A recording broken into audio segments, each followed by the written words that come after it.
अस्सलामुअलैकुम नाज़रीन, hot issue programme में भली कार मैं तव्हांजी मेज़बान सबीन मेमण।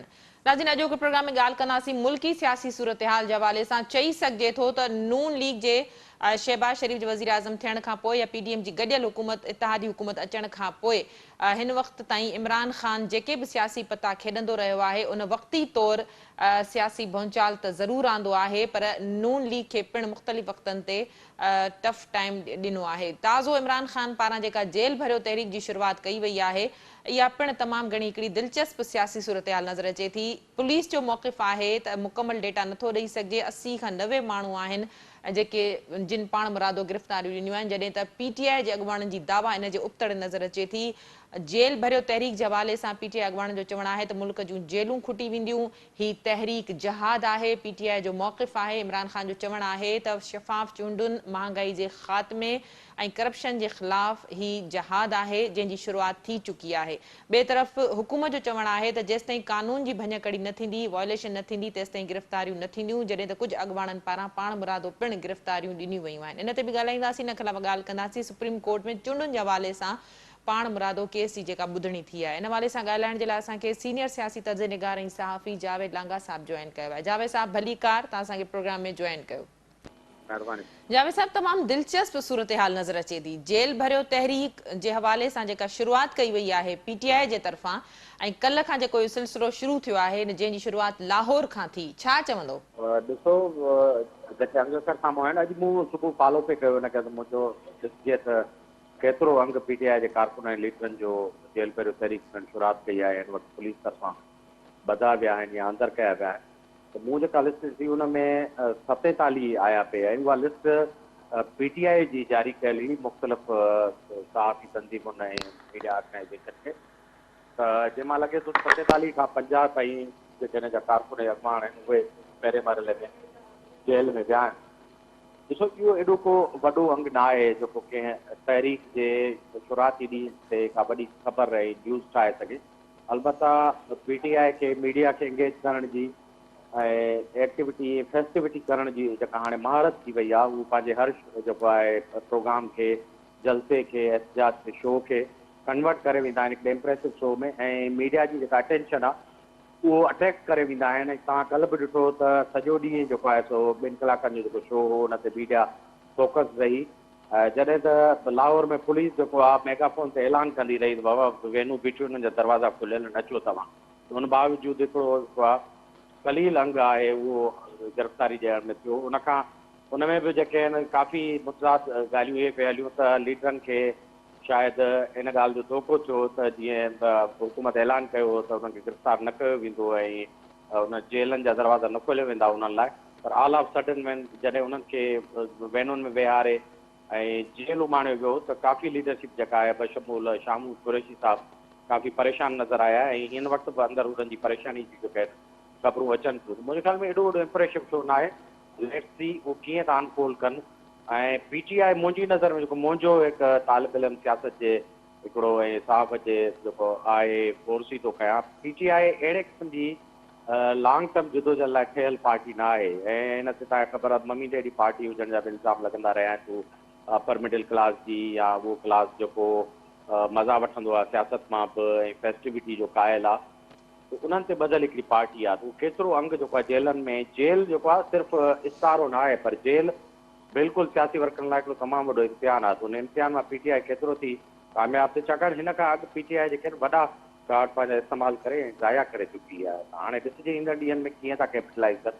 पर मूंखे ज़ाती तौरु ॾिसण में नथो अचे को एॾी वॾी स्ट्रेंथ ऐं जेल भरियो तहरीक जेका आहे PDM जी हाणोकी हुकूमत या एस्टेब्लिशमेंट खे जेको आहे माइल करे सघे थी हुन जा मुतालबा मंज़ूर करण। जावेद साहब, इहो इम्तिहान रुगो PTI अॻुवाणनि लाइ न आहे, ख़ुदि इमरान ख़ान जे लाइ बि आहे। त तव्हां जेका ॻाल्हि कई त शाह महमूद कुरैशी बि अंदरि परेशान नज़र अचे थो, आज़म सवाती पाण मुरादो, एजाज़ चौधरी वञी करे वेन में वेठा। त छा इहे अॻुवाण जेल मां निकिरण जूं कोशिशूं कंदा या जेल भरियो तहरीक जी जेका शुरूआत थी आहे उन ते बीठल रहंदा, या ज़मानतनि जे हवाले सां को प्रोसेस या शख़्सी ज़मानतनि ते आज़ादी माणींदा? ॾिसो, जेका स्ट्रेटजी आहे सरकार जी, जेकॾहिं उन में सिर्फ़ु लीडरनि खे वर्करनि सां गॾु अंदरि बंदि करे ऐं ॿिए मरहले में जीअं राणा सनाउल्ला ऐं मुख़्तलिफ़ जेके बयान अचनि पिया मरियम औरंगज़ेब जा, उन मां लॻे ईअं थो त हुननि जी जेका स्ट्रेटजी आहे उन में कारकुननि खे उहो छॾे ॾींदा, जेको आम माण्हू आहे जंहिंजो कुझु क्रिमिनल रिकॉर्ड कोन्हे को छाकाणि जंहिंजी लीडरशिप ते त मुख़्तलिफ़ अवाम सां किथे न किथे केस आहिनि। को 144 में गुरबला, लाहौर में जेको धरणो पियो थियो उन में तमामु घणी लीडरशिप पीटीआई जी, पंजाब जी गुरबला, ईअं केपीके में आहे। त उहा लीडरशिप जेकॾहिं हिकिड़ो दफ़ो सोगो थी वई त सरकार वटि सम्झो त उहे ॼणा पाण मुराद सरकार खे हिकिड़ी एज ॾींदा त हुनखे बंदि करे उन्हनि मथां इहे कमज़ोर ई सही लेकिन केस हलाए हुनखे ड्रिगे अरिसे ताईं जेलनि में रखी सघे। ऐं बाक़ी जेकॾहिं लीडरशिप पीटीआई जी ईअं गिरफ़्तार थी वञे त पोइ तव्हां सम्झो इहा अहिड़ी पार्टी न आहे जीअं मां अॻु बात कयो त उहा ट्यूंड थियल हुजे पाण मुराद इतिहाद लाइ, पंहिंजे एहतजाज लाइ पाण मुरादो हुनजा कारकुन रोडनि ते अची हिन तहरीक खे हलाए सघनि, जेल भरनि। लीडरशिप मैटर करे थी, छाकाणि तमामु घणा इलेक्टेबल्स आहिनि, उन्हनि वटि माण्हू आहिनि, उहे ज़बरदस्ती या पंहिंजी एसोसिएशन सां माण्हुनि खे वठी अची सघनि था। बाक़ी ऑर्गेनाइज़ेशन जेका स्ट्रेंथ आहे उहा नज़र नथी अचे। हाणे ॾिसो त ईंदड़ ॾींहंनि में केतिरा लीडर जेके आहिनि उहे गिरफ़्तारियूं ॾियनि था ऐं हुकूमत उन्हनि सां कीअं थी डील करे। मुंहिंजे ख़्याल में हुकूमत ख़ुशि आहे। हिकु त लिमिटेड एहतजाज आहे, हुन लाइ को एॾो वॾो ऐसा चैलेंज नथो पैदा थिए। ॿियो इहो आहे त लीडरशिप हुननि जी जेका मुख़्तलिफ़ वक़्तनि ते एक्टिव आहे, ॻाल्हाईंदी थी रहे, मीडिया ते जंहिंजी प्रेज़ेंस आहे ऐं उन्हनि जेको हिकिड़ो मेलो मचायल आहे, उन मेले खां बि सरकार बची वेंदी। छाकाणि जो कंहिं न कंहिं तरीक़े सां अगरि 2-3 महीना हुनखे रिटेन करे अंदरि रखे विया त इहा बि पीडीएम जी हिकिड़ी कामयाबी हूंदी। ऐं इमरान ख़ान बजाए स्ट्रेंथन थियण जे पंहिंजी लीडरशिप खे छॾाइण लाइ मिंथुनि ते अची वेंदो ऐं रज़ाकाराना तौर ॾिनल गिरफ़्तारियुनि खां पोइ मॉरली उन्हनि वटि इहो इख़्तियार न रहंदो त उहे पंहिंजी वरी ज़मानतूं कराइनि ऐं आज़ादी लाइ जेके आहिनि उहे मिंथूं कनि उन सरकार खे। त मुंहिंजे ख़्याल मां अञा ताईं कमज़ोर पिच ते आहे। लेट्स सी अॻिते कीअं थो अनफोल्ड थिए इहो मामिलो। जावेद साहब, अॼु इमरान ख़ान पारां पिण कानूनी मुशावरत जे लाइ इन ते इजलास घुरायो वियो। तव्हां सम्झो था त पीटीआई जी अॻियां हिकमत अमली छा हूंदी जेकॾहिं इन ई तरह सां मुख्य लीडरशिप जी गिरफ़्तारी थिए थी त इमरान ख़ान केतिरो पाण खे सिक्योर सम्झंदो? छो त इमरान ख़ान पाण सिक्योरिटी खां सवाइ न निकिरंदो आहे, न वरी हली सघे थो, न वरी अदालतनि में सिक्योरिटी खां बिना अचे थो। ॾिसो इहो त अपरेंटली जेका सियासी सूरत हाल आहे या कंडक्ट आहे इमरान ख़ान साहिब, उहो त बिल्कुलु जो उबतड़ हिकु पिचूरी आहे। इमरान ख़ान खे जेकॾहिं गिरफ़्तार थियणो हो त आइडियल टाइम हुन वटि ज़मानतूं मनसूख़ थी पियूं।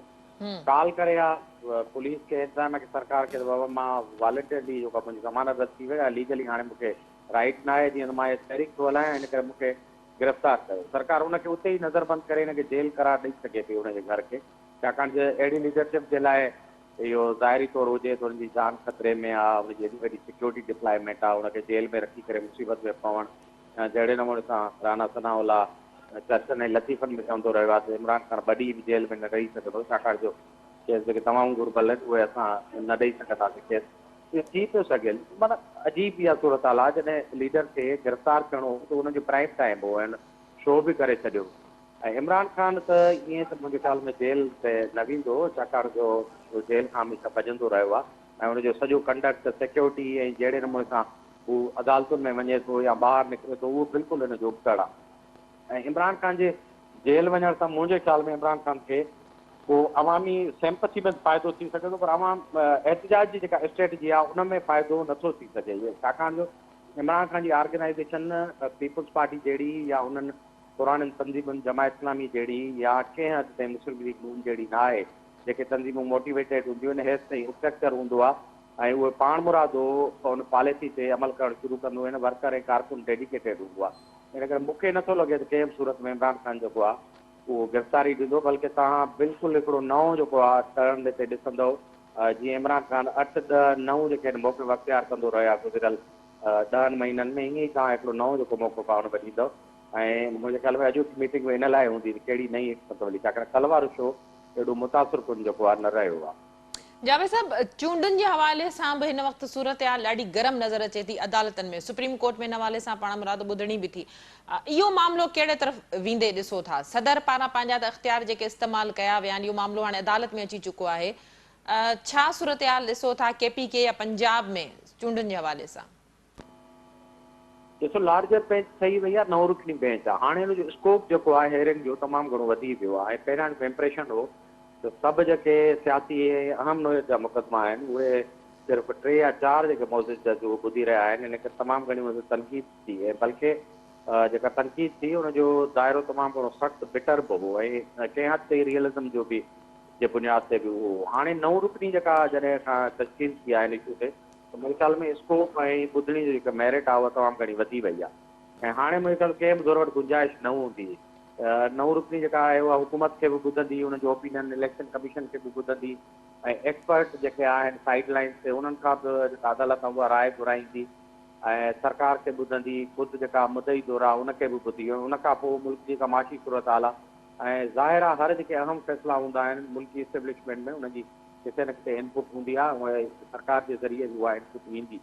त मुंहिंजे ख़्याल में सरकार सभु हक़ीक़तूं कोर्ट जे अॻियां रखंदी ऐं उन खां पोइ इहो फ़ैसिलो थींदो। मुल्की तारीख़ में कोर्टूं जेके आहिनि उहे स्ट्रिक्ट न रहियूं आहिनि के हार्ड एंड फास्ट रूल में आइन खे फॉलो करण में हिकिड़ी नज़र ज़रूरत बि रही आहे ऐं हालतुनि पटांदड़ कुझु फ़ैसिला ईंदा रहिया आहिनि। इन करे मुंहिंजे ख़्याल में हुकूमत जेकॾहिं वाइसली या एस्टेब्लिशमेंट जो केस रखे थी त हिन वक़्तु चूंडूं न कराए सघजनि ऐं ॿिनी सूबनि जी चूंडूं बि जनरल चूंडुनि सां गॾु थींदियूं। मुल्क हिकिड़े ट्रांज़ेक्शन ऐं बहिरानी दौर मां गुज़रे थो त इम्कानु आहे त जेका नवरुतनी बेंच आहे उन मां शायदि फ़ैसिलो अहिड़ो अचे जंहिंमां कुझु वक़्त लाइ चूंडूं जेके आहिनि उहे अॻिते थी वञनि ऐं मुंहिंजे ख़्याल में पोइ इमरान ख़ान लाइ पोइ एॾो वॾो जेको आहे सो जवाज़ न रहंदो, छाकाणि जो इहा तक़रीबन जेका आहे मेजॉरिटी थी वञे सुप्रीम कोर्ट जी इन फ़ैसिले में। जेकॾहिं फ़ैसिलो सिंपल मेजॉरिटी सां बि अचे थो त पोइ बाइंडिंग हूंदो जो इन फ़ैसिले जी ॿुधणी लाइ त वरी फुल कोर्ट ई करणी पवंदी, जेका मूंखे मुमकिन नथो लॻे त वरी फुल कोर्ट खे हारी वञे हिन जे रिव्यू लाइ।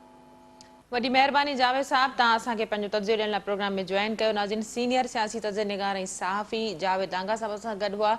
उनजो चवणो त इमरान ख़ान जी जेका जेल भरियो तहरीक आहे उहा उन्हनि जी दावाउनि जे बिल्कुलु उबतड़ साबित थी आहे। सो जेको tough time Imran Khan jail भरियो तहरीक ज़रिए हुकूमत खे ॾियणु चाहे पियो उहो शायदि न ॾेई सघियो। इन जे करे ई अॼु जेको इन ते गौर जे लाइ जेको इजलास घुरायो वियो, जिन मुख्य लीडरनि पारां पाण मुरादो गिरफ़्तारी ॾिनी वई, हुकूमत जो मौक़िफ़ हो त उन्हनि खे गिरफ़्तार न कयो वेंदो, पर उन्हनि खे गिरफ़्तार कयो वियो आहे।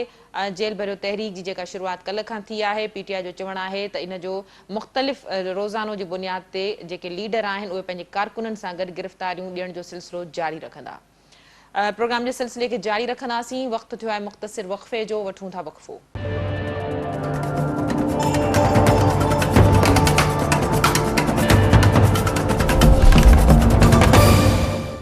वेलकम बैक नाज़रीन। प्रोग्राम जे सिलसिले खे अॻिते वधाईंदासीं। इन हवाले सां ॻाल्हाइण जे लाइ असांखे सीनियर सहाफ़ी रज़ाक खटी जॉइन कयो आहे। रज़ाक भलीकार, तव्हां असांखे प्रोग्राम में जॉइन कयो। रज़ाक, जेल भरियो तहरीक जी शुरूआति थी चुकी आहे, छा सूरत हाल ॾिसो पिया इस्लामाबाद लाहौर में, ख़ासि करे पंजाब खां इन जी शुरूआति थी आहे, लाहौर खां हुकूमत केतिरो कॉन्फिडेंट नज़र अचे थी? छो त पीटीआई जेका दावा कई हुई त हज़ारनि जी तादाद में कारकुन गिरफ़्तारियूं ॾींदा, जेल भरिजी वेंदा, उहो असांखे नज़र नथो अचे। त तव्हां सम्झो था त हुकूमत इन हवाले सां केतिरो कॉन्फिडेंट आहे ऐं जिन लीडरनि जूं गिरफ़्तारियूं थियूं आहिनि पीटीआई उन्हनि जे हवाले सां केतिरो परेशान आहे? सभिनि पहिरीं ॻाल्हि इहा त जेको कॉन्फिडेंस तव्हां चओ था हुकूमत जो, उहो त नज़र अचे थो ऐं उनजो सबबु इहो आहे त ज़ाहिर आहे एस्टेब्लिशमेंट हींअर उन्हनि सां गॾु आहे, उनजा काफ़ी पहलू आहिनि जंहिंजे करे असां चई सघूं था त उहा उन सां गॾु आहे। हिकिड़ी ॻाल्हि इहा। ॿी ॻाल्हि इहा त इमरान ख़ान असल में बुनियादी तौर ते गुज़िरियल साल अप्रैल खां पोइ जेके ग़लतियूं कंदो थो अचे उनखे किथे फुल स्टॉप नथो अचे। हाणे तहरीक जेका इहा जेल भरियो तहरीक आहे, मूंखे नथो लॻे त को एॾो वॾो को उन ते फ़र्क़ु पवंदो। उनजो सबबु इहो आहे त हिकु त ही जेल भरियो तहरीक बुनियादी तौर ते सिविल नाफ़रमानी जो हिकिड़ो हिसो हूंदी आहे ऐं हिन वक़्तु जेकॾहिं 70-80 माण्हू फ़र्ज़ु करियो कल्ह लाहौर मां जेकॾहिं बकोल हिननि जे गिरफ़्तार थिया आहिनि, पिशावर मां थींदा, उनखां पोइ रावलपिंडी इस्लामाबाद मां इहो सिलसिलो हलंदो, मूंखे नथो लॻे त को इहो इन्हनि ते को एॾो वॾो इम्पैक्ट पवे। हा, इहो मुमकिन थी सघे हा त जेकॾहिं ही वॾे पैमाने ते गिरफ़्तारियूं थियनि हा, ऐं तव्हांखे यादि हूंदो त MRD जी तहरीक में जॾहिं वॾे पैमाने ते गिरफ़्तारियूं हूंदियूं हुयूं त पुलिस उन्हनि खे गिरफ़्तार करे पोइ वरी तमामु ॾूरान इलाइक़नि में, वीरान इलाइक़नि में उन्हनि माण्हुनि खे छॾे ईंदी हुई त जीअं उन्हनि जी बेज़ारी खे वधाइजे ऐं उहे ॿीहर हिन पासे जेल भरियो तहरीक ॾांहुं न अचनि। हाणे उहो जेको दौरु हो ऐं हाणे जेको दौरु आहे, हिन में हिकिड़ो ज़मीन आसमान जो फ़र्क़ु आहे। ॿियो, तहरीक इंसाफ़ जो जेको कारकुन लॾो आहे उहो बुनियादी तौर ते हेठिएं क्लास जो न आहे, विचें क्लास जो माण्हू आहे या एलीट सां हुनजो तालुक़ु आहे। त इहो बि ॿ वॾा इम्पैक्ट आहिनि जंहिंजे करे असीं सम्झूं था त उन जो जेको इम्पैक्ट अचणु घुरिजे जेल भरियो तहरीक जो उहो कोन ईंदो। ठीकु आहे, सोशल मीडिया खे हू इस्तेमालु कनि था ऐं उन सम्झनि था त उन्हनि सां को पंहिंजे कारकुन खे मोटिवेट कंदा, पर रियासत ते को हुकूमत ते को फ़र्क़ु पवे तो उहो नज़र कोन थो अचे। छाकाणि त हिन वक़्तु सिर्फ़ु पीटीआई खे सिर्फ़ु हिकु ई हिकिड़ी उमेद जी किरण नज़र अचे थी, उहो सुप्रीम कोर्ट आहे। सची ॻाल्हि इहा आहे त सुप्रीम कोर्ट में जॾहिं ही केस अॼु ॿुधण जे लाइ आयो आहे, सो मोटो थियो आहे। हाणे इन में जेकॾहिं सुप्रीम कोर्ट पारां ॿिनि सूबाई असेंबली जी चूंडनि जे हवाले सां का तशरीह थिए थी ऐं को फ़ैसिलो अची थो वञे त चूंडूं 90 ॾींहंनि जे अंदरि पूरियूं करायूं वञनि, त पोइ इहो पाण असेस करे सघंदासीं त ही वाहिद सूरत हाल हूंदी जंहिंमें इस्टेब्लिशमेंट अदलिया हिकु पेज ते न हूंदियूं। सो हाणे ईंदड़ ॾींहंनि में अंदाज़ो थींदो। बाक़ी मूंखे तहरीक जेल भरियो तहरीक मां कोई एॾी वॾी उमेद नज़र नथी अचे जो हिन पूरे सिस्टम खे उहो को डिस्टर्ब करे या हुकूमत जे लाइ परेशानी पैदा करे। रज़ाक, ज़ाहिर आहे तव्हां चयो त PTI जा जेके कारकुन आहिनि, इवन लीडरशिप ख़ुदि इमरान ख़ान, उहो ॾाढो लग्ज़री लाइफ गुज़ारण जो उन्हनि जो जेको लाइफ स्टाइल आहे, आम हेठिएं तबिके सां उन्हनि मां कंहिंजो बि तालुक़ कोन्हे, त उन्हनि लाइ ज़रूरु जेल भरियो तहरीक हिकिड़ो मुश्किल फ़ैसिलो हूंदो अमली तौरु जेकॾहिं इन हवाले सां ॻाल्हि कजे। इमरान ख़ान पंहिंजा सियासी पता मुख़्तलिफ़ वक़्तनि ते जंहिं तरीक़े सां खेॾंदो रहियो आहे, उन में उन्हनि खे का ख़ासि कामयाबी न मिली सघी आहे। जेल भरियो तहरीक जंहिंजी 100% कामयाबी जी दावा कई पई वई, हुकूमत ते प्रेशर ऐं जेल भरिजी वेंदा, उनजी नाकामी खां पोइ या उनजो उन तरह इम्पैक्ट न पवण खां पोइ PTI जी हिकमत अमली छा थी सघे थी? PTI जूं हेसि ताईं जेके बि हिकमत अमलियूं असां ॾिठियूं आहिनि, उन्हनि ज़रूरु प्रेशर डेवलप कयो आहे, पर उहो आरज़ी डेवलप कयो आहे हुकूमत ते। जीअं ही जेका 2 सूबाई असेंबलियूं हिननि तहलील कयूं, उन खां पोइ इलेक्शन वारो जेको मामिलो आहे हाणे टंगियल आहे। पर ॾिसो न, जेकॾहिं ही सूबाई असेंबलियूं तहलील न थींदा त ज़ाहिर आहे 2 सूबाई हुकूमतूं, उन्हनि जा वसीला, उन्हनि जा माण्हू उन्हनि सां गॾु हुजंदा ऐं इमरान ख़ान ॿिए अंदाज़ सां उनखे जेको आहे सो डील करे सघे हा। और जो को फ़ाइदो कोन थियो। ख़ुदि इहे असेंबलियूं तहलील करण जे नतीजे में हिन वक़्तु जेका निगरान हुकूमत आहे पंजाब में, उहो त वफ़ाक़ी हुकूमत जी नुमाइंदा हुकूमत असांखे नज़र अचे थी। उनजा जेके बि इम्पैक्ट आहिनि उहे असांखे वफ़ाक़ी हुकूमत जा ई नज़र अचंदा आहिनि। उनजो नंढिड़ो मिसाल ॾियां, कल वज़ीर आज़म प्रेस कॉन्फ्रेंस कई, उन चयो त नवां यूनिट ऐं नवां डिस्ट्रिक्ट, नवां तालका ठाहिण ते पाबंदी हूंदी। हालांकि इस्लामाबाद में त इहो हिकु ई डिस्ट्रिक्ट आहे, कैपिटल टेरिटरी आहे, इन में त ॿियो को ठही बि नथो सघे। ज़ाहिर आहे त इहो पंजाब जे लाइ हूंदो, पर पंजाब में तव्हांखे यादि हूंदो त वज़ीर आला, निगरान वज़ीर आला ऑलरेडी अनाउंसमेंट करे चुको आहे, जेके परवेज़ जे लाइ अनाउंसमेंट कयूं डिस्ट्रिक्ट ठाहिण जूं, नवां ज़िला ठाहिण जूं, उहे सभु ऑर्डर वापसि वठी चुको आहे। त हाणे इहो जेका सूरत हाल हुई, इमरान ख़ान जी असेंबलियूं जॾहिं तहलील कयूं त उनजे नतीजे में उनजे लाइ परेशानियूं थियूं आहिनि।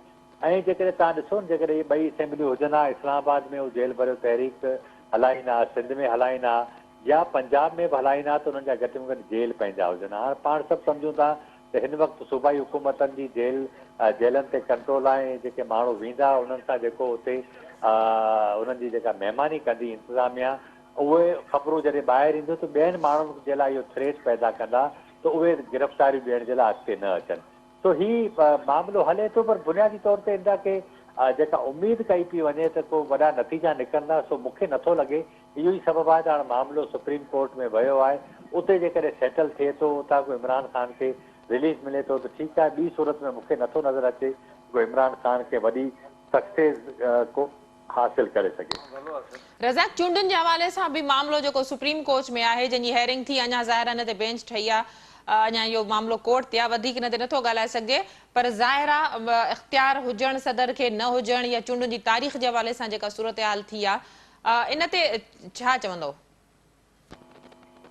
ॾिसो न, 18वीं तरमीम खां पोइ हाणे जॾहिं तव्हांजो ही सियासी निज़ाम कंटिन्यू बीबी जी शहादत खां पोइ हलियो आहे, उन खां पोइ असांखे वाज़े तौरु इहो ॻाल्हि महसूसु थी आहे त पाकिस्तान जो मौजूदा जेको आइन आहे, उनमें अञा घणियूं शयूं आहिनि जिन खे एड्रेस करण जी ज़रूरत आहे। यानी हाणे हिन दफ़े हिकिड़ी तव्हांखे ॿी ॻाल्हि ॿुधायां त 90 ॾींहं त उन में लिखियलु आहिनि त जेकॾहिं असेंबली वक़्त खां अॻु तहलील थी वञे त 90 ॾींहंनि जे अंदरि चूंडूं कराइण ज़रूरी आहिनि। पर जेकॾहिं न कराए वफ़ाक़ी हुकूमत या सूबाई हुकूमत या जेका हाणे सूरत हाल पैदा थी आहे त छा करणु घुरिजे, आइन में उन हवाले सां का शइ क्लियर न आहे। ऐं सुप्रीम कोर्ट बि इहे ई 3-4 सवाल आहिनि जिन ते उहो सॼो डिस्कस कंदी। सो आइन में बुनियादी तौर ते ईंदड़ वक़्त में जॾहिं नयूं चूंडूं थियनि थियूं, जेका बि हुकूमत अचे थी त उनखे इहे जेके लकूना आहिनि हिन आइन जा, उहे उनखे एड्रेस करणा पवंदा। ऐं मूंखे नथो लॻे त को वफ़ाक़ी हुकूमत इन मूड में आहे इलेक्शन कराइण जे। मूंखे बि ईअं लॻे थो त ही इन मूड में आहे त क़ौमी असेंबली उन में को 6 महीना या 12 महीना को एक्सटेंड उनखे कजे के करारदाद ज़रिए जी माशी सूरत हाल बहितर थिए त हू इलेक्शन में वञी सघे। छाकाणि त हिन वक़्तु हुन जेका हाणे 170 अरब रुपए जा टैक्स आया आहिनि ऐं जेका महांगाई थी आहे उन में हिन चूंडनि में सूबाई असेंबली ऐं जेके 40 सीटूं आहिनि उन्हनि ते जेकॾहिं चूंडूं थींदियूं त हुकूमत खे तमामु घणी परेशानी खे मुंहुं ॾियणो पवंदो। सो हुकूमत त कंहिं बि सूरत में नथी चाहे त चूंडूं थियनि ऐं इस्टेब्लिशमेंट ज़रूरु इन हुकूमत जी इन मर्ज़ी में इन करे बि शामिल आहे त जेसिताईं फाइनेंशियल मामला सिधा नथा थियनि तेसिताईं मुल्क जो फ़ाइदो कंहिं बि सूरत में कंहिं बि चूंड जो मुतामिल नथो थी सघे। इहो ई सबबु आहे त हुकूमत तव्हां ॾिसो जे ॾाढ मुर्सी सां सिक्योरिटी ॾियण खां इनकार कयो आहे। तव्हांजो अधु चवनि था election commission chief election commissioner चयो त अदलिया जेको आहे सो पंहिंजो मातहत अमलो असांखे ॾियण लाइ तयारु न आहे, वफ़ाक़ी हुकूमत पैसा ॾियण लाइ तयारु न आहे, त असां कीअं इलेक्शन करायूं। तो हिन में हिकिड़ी त क्लियर शयूं आहिनि त हिकिड़े पासे ई आहिनि, हिकिड़ियूं शयूं इमरान ख़ान ॿिए पासे। हाणे हुनखे सिर्फ़ु अल्टीमेटली जीअं मूं तव्हांखे पहिरीं अर्ज़ु कयो त सुप्रीम कोर्ट मां ई हुनखे का उमेदु आहे त उतां को हुनखे रिलीफ मिले। बाक़ी जेल भरियो तहरीक मूंखे नथो नज़र अचे त को वॾो इम्पैक्ट विझी सघे। सुप्रीम कोर्ट में रिलीफ जे हवाले से जेका तव्हां ॻाल्हि कई त इमरान ख़ान खे उतां उम्मीद आहे त को रिलीफ मिली सघे, पर जेका मुल्की सियासी सूरत हाल आहे या मुआशी जेका सूरत हाल आहे, दहशतगर्दी जो जेको हुकूमत दलील या जवाज़ पेश करे थी, तव्हां सम्झो था त हिकु तरफ़ आइनी मामला आहिनि, ॿिए तरफ़ अदालतनि खे इहे जवाज़ या जेके दलीलूं हुकूमत पारां ॾिनियूं वयूं आहिनि उन्हनि खे बि त ॾिसणो पवंदो न। न उहो तव्हांजी ॻाल्हि ठीकु आहे, पर असल तव्हां ॾिसो न अदालत जेको आइन कानून आहे उन जे दायरे में रही को फ़ैसिलो कंदी ऐं उन मां लॻे ईअं थो त जेको हिन वक़्तु अदलिया जे अंदरि वाज़े तौर ते हाणे शयूं रिपोर्ट बि थियूं आहिनि त अदलिया जे अंदरि बि जेका आला अदलिया आहे उनजे अंदरि वाज़े ग्रुप बंदी आहे। इहो सबबु आहे त हाणे जेको नव रुकनी बेंच ठही आहे उन ते बि जेको आहे सो आवाज़ उथनि पिया ऐं ख़ुदि जेके मुस्लिम लीग नून इहा ॻाल्हि कई त ॿ जेके जस्टिस आहिनि उनजी मौजूदगी में असां कंहिं बि केस चवंदासीं त उहे हिन बेंच जो हिसो न थियनि।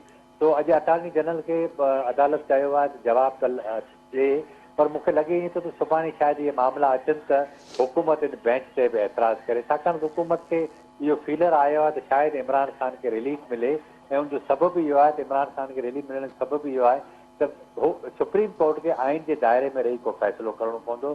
सुप्रीम कोर्ट इन ॻाल्हि सां ॿधल न आहे त को ख़ज़ाने में पैसा न आहिनि, सिक्योरिटी जा इशूज़ आहिनि, दहशतगर्दी आहे, उनखे आइन जो ई दायरे में रही को फ़ैसिलो करणो पवंदो ऐं जेकॾहिं उहो फ़ैसिलो करे थी ऐं चवे थी त 90 ॾींहंनि में इलेक्शन करायो त पोइ अल्टीमेटली हुकूमत खे इलेक्शन कराइणा पवंदा।